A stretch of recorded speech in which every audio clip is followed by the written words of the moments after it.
Thank you for joining us in another edition of School Matters, the series in which we have been exploring the departments on the business side of the Sarasota County School District. We all at one time or another have been inside a school, eaten in the cafeteria, known teachers, and ridden the bus to and from home. But in this day and age, those departments face many new challenges as well as traditional challenges of feeding and transporting children. In this episode, we will talk about food and nutrition services, how they feed children with ever-increasing demands on budget cuts, federal and state law changes, and of course, the picky eaters that are children. Sarasota County Schools offered meals and snacks to over 41,000 students and served over 5.4 million meals during the 2010 school year. We will also meet the director of the Transportation Department, responsible for the safety and reliability of getting our children to school and home again. This department as well has had the uphill struggle of continuing to do so as they face the same rising fuel costs as you and I. Those increases have been nearly $1.9 million a year since 2008. Both departments received over 10 commendations each from the independent MGT study for their planning, their budgeting, their maintaining services, great staff, and innovative practices that other districts should know about. The leadership of the departments has anticipated many of the adverse and changing conditions and has been proactive in addressing the needs of these two extensive operations. The departments have the leadership capacity, longevity, and experience to think long range, exhibiting the creativity and aggressive posture to take risks that have positively benefited the department, the district, and most importantly, our children. This is School Matters.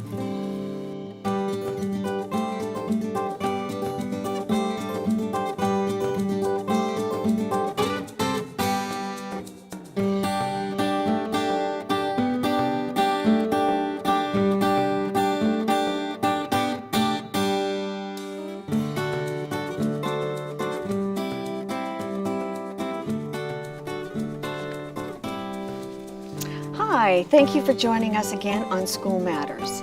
Let me introduce you to the guests for this segment. Scott Lumpy, the school district COO. Scott, welcome. Thank you.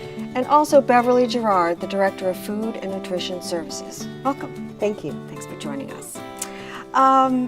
So as we get into this topic, we're again looking at the MGT study as it did on the business departments. And what I'd like to start with is both of you helping the audience understand how the food and nutrition service is budgeted and operates, because it is a little different than some of the other business departments. So Beverly, why don't you go ahead and start? Sure. The Food and Nutrition Services Department is an enterprise fund in the school district. As such, we are not a part of the general operating budget, but are funded through the USDA, the United States Department of Agriculture, and simply local pupil payments, students who bring their lunch money to school. We do receive a small amount of state funding as well, but our two primary sources of funding are the federal government and local payments. Wow. So how does that affect in any way the overall district budgeting for the business department? Does it have any effect, Scott? Great question. And before I answer that, though, can I kind of put this conversation in a context? Absolutely. Right now, today, about 50% of our kids qualify for free or reduced lunch. And think about that number. Half of the students at Sarasota County qualify for free or reduced lunch. What that means is that those kids are living at or below the poverty level. Now, why that's significant, I think, is because for many of those kids, they depend every single day, many of them 3 times a day, breakfast, lunch, and dinner, on Beverly and the Food and Nutrition Services Department for warm, nutritious meals. What that means is when they go back into their classroom, they're thinking about learning, they're not thinking about hunger. I think the impact that food service has on the ability of a teacher to be successful in the classroom is quantifiable and significant, and I think it sometimes gets lost in the broader conversation. Back to your question, does it have an impact on the budget? No, and in fact, Beverly is in a unique position as the Director of Food and Nutrition Services in that she is really the only employee of the school board, except perhaps for the superintendent, that on a day-to-day basis is obligated to balance her budget. Not that we all have to live within a budget, but what's different in food and nutrition services is Beverly generates her own revenue, pays her own bills, We actually charge her what's called an indirect fee for the services we provide, like the electricity and custodial services. So she pays us back for the things she gets from the district. And at the end of the year, we both have an expectation that there's a balance in her funds. So she's spending less and she's bringing in the black and not in the red. Very good. And I think she's unique. There's no one else in our district that's in that kind of position. When she said enterprise fund, that's what that means. So you really are, in essence, running a food business within a larger business. That's correct. In a later question, I was going to ask about breakfast and after school, but he's brought it up. Why don't you talk about that We now? have had breakfast available in all of our schools throughout in the district through over a number of years. We also serve 8 of the 9 charter schools in the district, breakfast and lunch. So we have breakfast, lunch, fresh fruit and vegetable program at 3 of our schools that supplies provides a fresh produce snack, whether it's a fruit or vegetable, at Alta Vista, Gosho Elementary, and Tuttle. And then we also, just this year, have introduced a supper program at 12 of our schools. We piloted a supper program last May, and it was very successful. So we have replaced our after-school daycare snacks with supper. Wow, wow. And this is not on our list, but about how many meals are you serving per year? Overall, we serve about 6 million meals per year. Goodness. It's around 32,000 a day. So we're essentially a 50 restaurant-wide franchise. More than McDonald's. Well, yes, in that's town. kind of Yes, there you go. Absolutely. So, Beverly, also one of the accommodations that the department and you received in the MGT study was for your internship program, which is really rather unique across the country. So, why don't you explain that to our viewers? It's our best version of succession planning. Our dietetic internship is unique in the entire country. Usually registered dietitians become registered by going through an internship. However, the majority are hospital-based or community-based. They're rarely in a school system. Up until last year, there were only 2 in the United States.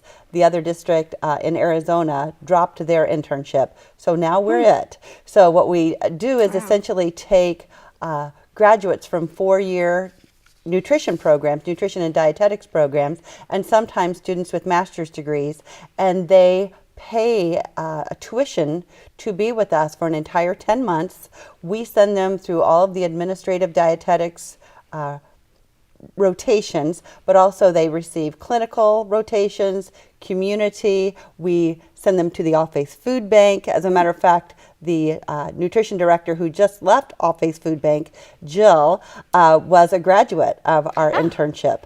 These young people then are able to go into positions of leadership in child nutrition programs, and that's exactly what we wanted. We believe it's important, if we're going to really be integrating nutrition into a food service program, that we have people who really know the information what they're doing. Exactly, and can translate that into practice. Right. And the program is really win-win, because not only do the young people in the program every year come out of there with all this background knowledge and really ready to set for their RD, but what Beverly's department gains is this constant flow through of youth and new ideas and vigor. And so I think just having those young folks rotating in and out of the department annually is a benefit to food and nutrition services as well. It keeps us on our toes as the preceptors of the program as well. Right. Let's see, is there anything else that I hadn't talked about? Well, we did talk about the breakfast and after school program. What else would you like to share with the audience that I haven't asked you yet about your department? Because feeding so many children is a challenge. It is a challenge, and especially these days, a number of children have food allergies, and there are disabilities that children have related to food and nutrition. Because we have such a wonderful support system of registered dietitians, we're actually able to take care of those children. So if a parent has an issue, they simply need to contact our department. We do fund 2 nutrition educators, one at the elementary level, one at the high school level, and nutrition education is a very important part of all that we do in our department. If a child has an allergy, a parent can contact us, tell us specifically what the allergy is, have a medical note from a doctor, and we can Make make sure accommodations. that nothing happens. Yes, because it seems to be an ever increasing issue with children these days. Is allergies to almost everything, it seems. Scott, do you have anything else to share about this great? I think one of the key things, Beverly just used the phrase ahead of the curve, clearly true with nutrition. When the Healthy Hunger Free Kids Act went into place just recently, I think districts around this country found themselves almost in a panic. How do we make this happen, both from our menu perspective and that of our budget? Because Beverly has been so far ahead of the curve relative to focusing on the nutritional value of the meals our kids eat, implementing that act was relatively straightforward here. It was straightforward. I failed to mention that Sarasota's Food and Nutrition Services Department is one of 33 districts of excellence in the United States, and we do have 22 of our elementary schools that have won the Healthier U.S. School Challenge Award, and it appears that we will have 8 of our middle schools with that award as well. Oh, so wonderful. it's very exacting criteria, and we're very proud of that. That's very exciting, especially at the middle school age where it's starting to become quite an issue. The little ones are, oh, I don't want to eat that, and then the next level is, oh, I want to eat everything. So, so excellent. Thank you so much, both of you, for joining me in this segment today. We'll be right back in our next segment to talk about transportation.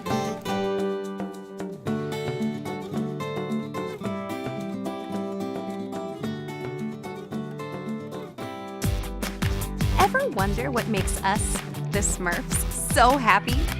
The forest, of course! This is where we, along with the beautiful forest creatures, make our home with beautiful plant life, clean water, and endless adventures. It's a place to celebrate. So discover the forest with your family today. Visit discovertheforest.org to find a forest near you. We thank you, viewers, for staying with our program School Matters, and in this segment we will be discussing the highly rated transportation department. I am again joined by Scott Lumpy, the COO, as well as the Director of Transportation, Ellery Gerard. So welcome, gentlemen. Pleasure to be here. Welcome. Yep. So why don't we start with you, Scott, and give us an overall picture of how the transportation department fits into the service of the schools and children. Sure, and I guess one of the things I enjoy, I get a chance to speak to new employees when they come through orientation, and I always ask teachers, who's the first person to see your kids every day? And there's silence in the room, and I remind them it's the bus driver. And I say that because I think sometimes we forget about the impact that a bus driver can have on our students. Forget about the fact that they get to school on time. Forget about the fact that they get to school safely. Just think about the impact that a driver can have on a child's ability to learn based on how they treat them.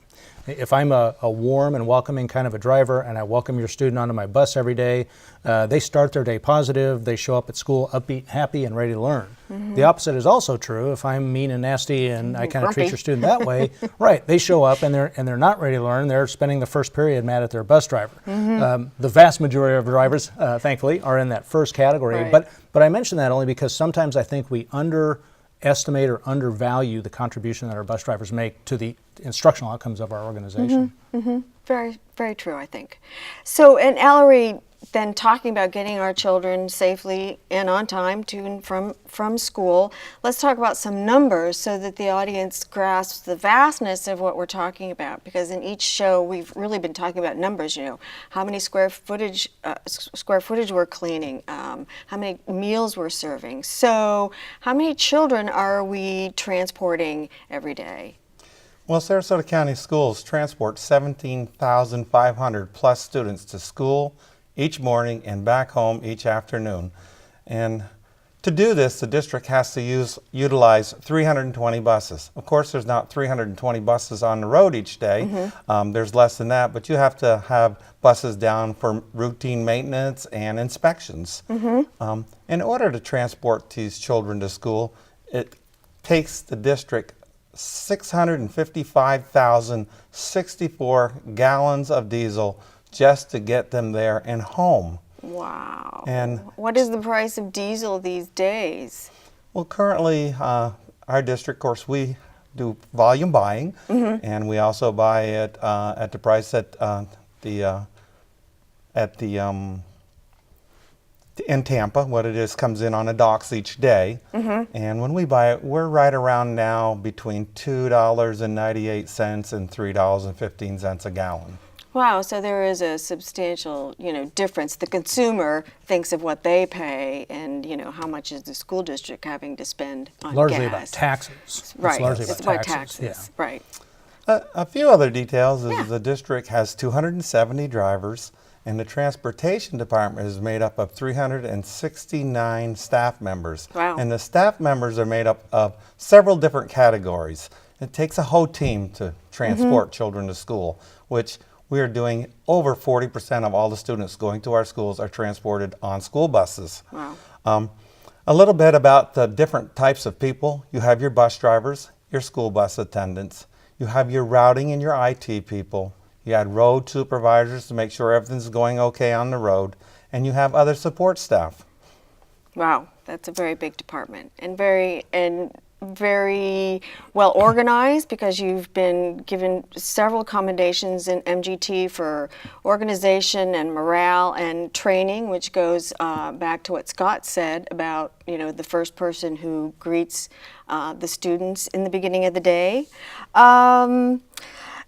How do you then, with that staff, make sure that you have a schedule? How many stops are those making? Schools start and stop at different times all day. So how do you really keep track of all that, and where are the buses going?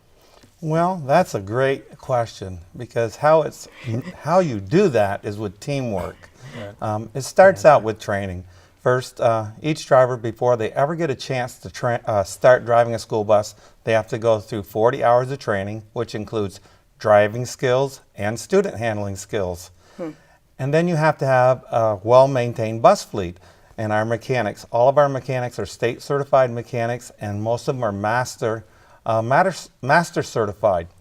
And buses are inspected every 30 days. Unlike a car where they're hardly ever inspected, our school buses are inspected every 30 days. It's 170 page inspection form, and Wow. all inspectors are state certified.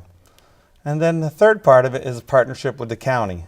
We could never monitor where the buses were unless we were in partnership with the county on the 800 megahertz radios.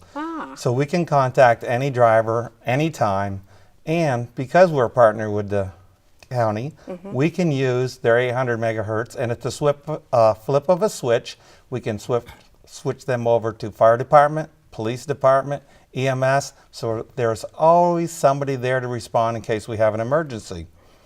Very good. The other thing that's probably worth mentioning is the level of effort that goes into building bus routes and to ensure that those routes are efficient. And I guess there are two key pieces of technology that Ellery and his team use. A software package called Trapeze that really is designed to say, if you have a bus that has 14 stops and then school, what's the shortest distance between 14 points, essentially. And then GPS, which is on all of our buses, that allows us to see where those buses are and helps him do things like eliminate a stop from the route that nobody has used. So he has visibility into those stops through the use of GPS. Right. So the combination of those two technologies Right. really aids a lot in the efficiency of the routes. Right. Yes. I couldn't imagine how you would keep track of that many buses if you just had a pen and paper and where are they and where are you going. I mean, I really don't know how they would do that. So we're talking about that in efficiency and stops. And there was a win-win story for you to share, Scott, about pocket pickups, which is something maybe not every school district does, but something that we've come up with, and one of those was at Pineview. Why don't you share that story? Sure, and right now today it's broader than Pineview, but you heard us talking before we went on the air about Ellery's budget. On the general fund side, it's about $16 million. Add to that about another $3 million on the capital side. I only say that to say that's a great big pot of money. And so you constantly need to be looking for ways to provide that service more efficiently. In transportation, unfortunately, that normally shows up in the form of reduced service levels. Ellery pays attention to cost per student on almost a daily basis. And as we looked at cost per student, we noticed that Pineview was the most expensive school in the district. And that makes sense when you think that Pineview's attendance zone is essentially all of Sarasota County. So we sat down with a group of parents at Pineview. We actually showed them the numbers, and one of the fathers actually looked at the numbers and said, "Wow, you can't keep doing business like that." And we thanked him, said, "You're right, we Right. can't." Thank you very much. Help us come up with an alternative. And what grew out of that conversation was this concept called pockets. And so at Pineview School and some others in the district now, we kind of look at where the kids are and say, here are 6, 8, 10, 12 kids that are all regionally kind of close together. Let's put one stop right in the middle of those kids. We'll then ask mom and dad, if you want to go to Pineview, your responsibility then is to get your student to that pocket. And then Ellery transports them from the pocket back to school. One of the side benefits of that is the bus ride for the students now is a whole lot shorter. Right, because, it's shorter, because right. there's sometimes just one or two bus stops between the stop and school. Right, and that's something that also, parents are displeased with if their child is on the bus for an hour and a half to and from school every day. That's a lot of time lost that they could be studying, or missing their video games. We referred to that as a win-win for a couple of reasons. It definitely saved money. When we started, I think the number just in the morning, Pineview had something like 400 bus stops. Today they have something like 75. Goodness. And for the parents, what it did is gave them an alternative to driving their kids to school. Wherever you live in Sarasota County, there is a pocket near you. Right. And even more than that, the 440 stops that were eliminated and changed to 75, it also decreased the ride time for the children. Before, the children were riding in about 65 minutes, and now they're riding about 35. Right, very good. And it's saving, I'm sure, in gas, and then lets you utilize those buses in different ways to keep Yes. down your fleet. Pineview alone eliminated over $200,000 per year in fuel costs and driver time. Wow, and then so that's money that can go Back to the classroom. Back to the classroom Right. instead of in the bus. Right. Terrific, terrific. Now I know also, I'm going to throw something at you, Ellery, that buses have changed over the years. How do we determine when we need a new bus? What are some of the innovations in buses? I know a national discussion was we have to have seat belts in the buses. So what do we do in Sarasota? Well, in Sarasota, we replace our buses currently at around every 14 years.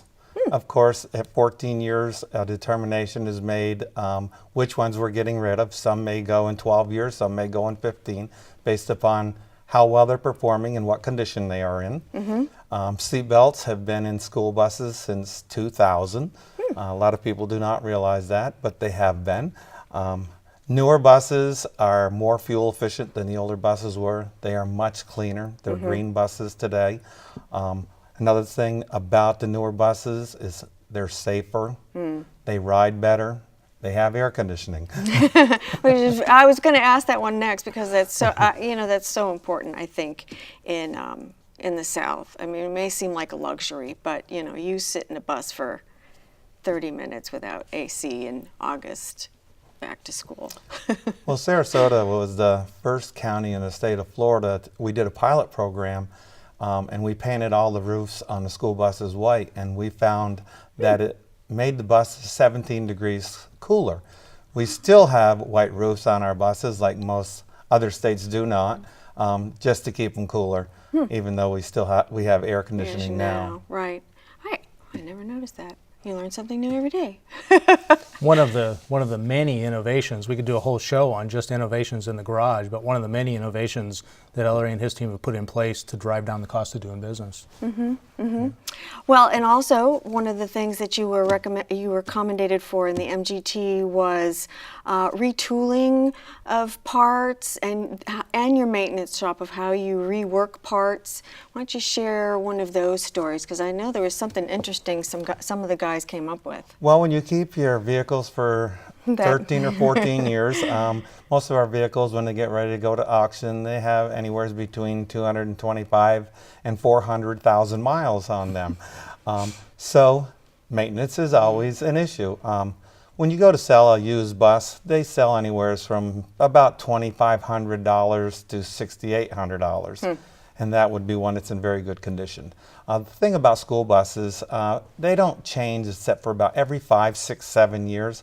So as you have those older buses, sometimes their value for scrap parts is well above the value of just selling it out in the open market or selling it for salvage, which is the price of the metal. Example of that, it's like a motor, used motor is worth about $6,000 versus if you bought a brand new one, it's $18,000. So if you can put a used motor in for a couple of years, taking one of the other ones, you already have recouped all of your cost from what you would have sold that bus for if it was in perfect condition.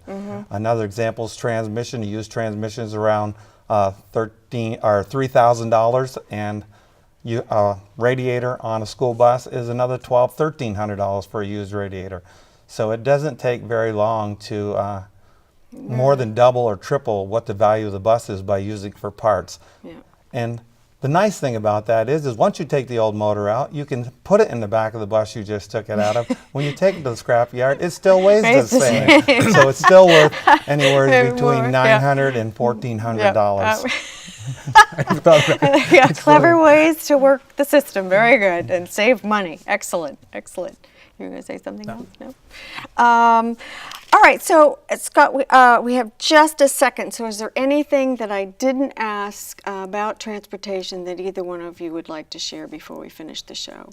I don't know if we have time to talk about it, but the South County Transportation Oh, yes, Complex. we left that one out. And That's I'll a just big one. very quickly, one of their recommendations was to look at eliminating deadhead miles or the miles drivers drive between the compound and their first stop. Great idea. Ellery had been looking at that for 2 years before they recommended it. That complex today is under construction. We hope to move in right after a Christmas break this year. Right. Construction of the complex was about $2 million. We estimate the savings can be upwards of $400,000 annually. So do the math, that's about a 5-year payback. Pays back and very after that, it's quickly. money in the bank. So, Right.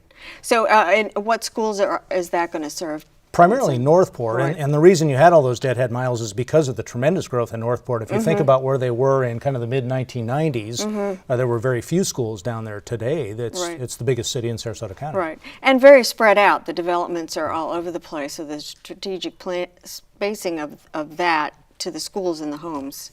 Yeah, I can see how great savings. All right. Well, gentlemen, thank you very much for joining me today to talk about transportation and how we safely and efficiently get our children to and from school. And thank you for watching at home. We'll see you again on School Matters.